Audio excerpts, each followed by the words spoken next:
សម្ដេចតេជោហ៊ុនសែនឧបត្ថម្ភថវិកា$10,000និង30លានរៀលព្រមទាំង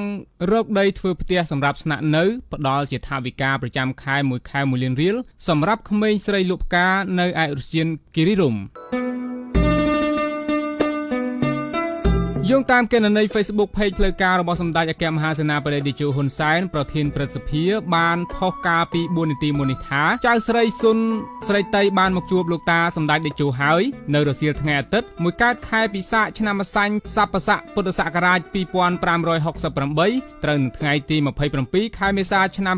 2025នេះសម្ដេចអគ្គមហាសេនាបតីតេជោហ៊ុនសែនប្រធានព្រឹទ្ធសភានៃព្រះរាជាណាចក្រកម្ពុជាអនុញ្ញាតឲ្យក្រុមគ្រួសាររបស់ចៅស្រីស៊ុនស្រីតី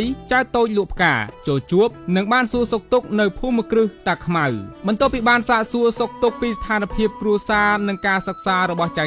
គឺមានជីវភាពលំបាកកំពុងរស់នៅផ្ទះដែលជាផ្ទះបងឲ្យស្នាក់អាស្រ័យបណ្ដោះអាសន្នស្ថិតនៅភូមិថ្មីគិរីរម្យឃុំចំបក់ស្រុកភ្នំស្រួយខេត្តកំពង់ស្ពឺក្នុងនោះដែរគឺកំពុងបង់រំលោះម៉ូតូមួយគ្រឿងដើម្បីជាមធ្យោបាយប្រកបរបរប្រចាំថ្ងៃផងដែរដែលប្រាក់ចំណូលសន្សំទាំងប្តីនិងប្រពន្ធគឺបានត្រឹមតែមួយគ្រប់បង់រំលោះម៉ូតូប្រចាំខែប៉ុណ្ណោះគ្រួសារចៅស្រីតីមានសមាជិករួម5នាក់រួមមានឪពុកឈ្មោះសេងរិទ្ធអាយុ40ឆ្នាំមុខរបរអ្នកបោចវល្លិដកផ្សិតនិងឈ្នួលប្រក់ដំបូលម្ដាយឈ្មោះតិតមុំអាយុ44ឆ្នាំប្រកបមុខរបរលក់ផ្កានិងចាប់ហួយបន្តិចបន្តួចលើភ្នំគិរីរម្យមានកូនចំនួន3នាក់ក្នុងបន្ទុកកូនទី1ឈ្មោះស៊ុនស្រីលក្ខភេទស្រីអាយុ16ឆ្នាំឈប់រៀនថ្នាក់ទី7ពីរឈ្មោះស៊ុនដេវីតភេទប្រុសអាយុ10ឆ្នាំរៀនថ្នាក់ទី3នៅសាលាដូងលើភ្នំគិរីរម្យ3ឈ្មោះស៊ុនស្រីតីភេទស្រីអាយុ4ឆ្នាំចៅស្រីលុបផ្កាមិនទាន់ចូលរៀនឪពុកម្ដាយចៅស្រីតីបានគោរពជម្រាបជូនសម្ដេចអគ្គមហាសេនាបតីតេជោហ៊ុនសែនថា